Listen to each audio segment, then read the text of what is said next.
Video Maryam Nawaz तक पहुंचनी चाहिए। मैं अपील करना मरियम नवाज साहबा नूं कि जनाब तुसी सीएम पंजाब हो ते जट जिमीदार मर थां गए ने। जट्टां जिमीदारां दे पल्ले तुसी कख नहीं छड्डिया। आलूआं वाले साडे भरा रोंदे ने पे,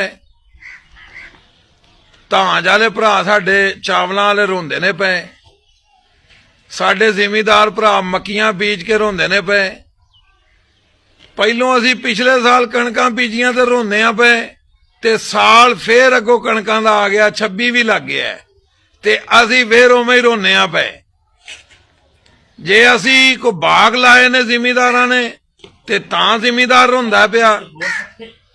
बागां दे विचों असी हुण साडे कोई दोस्त गल कर रहे सन कि माल्टा गुजरांवाला वो 600 रुपए की दर्जन मिलती है पई। 12 माल्टे 12 किन्नू 600 रुपए के मिलते ने पे।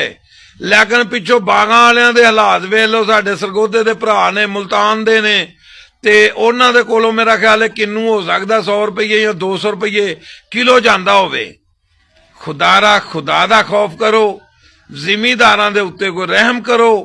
यकीनन असी इमरान खान दे दौर दे विच करजाई लोग सां ते असी मालो माल हो गए सां, ते हुण साडे कोल इनकम ही उस तो ज्यादा है, साडी एवरेज भी जमीनां दी उस तो ज्यादा है, ते असी उवें भुखे दे भुखे हां। साडे ते कोई रहम कीता जाए, जिमीदारां ते कोई रहम कीता जाए।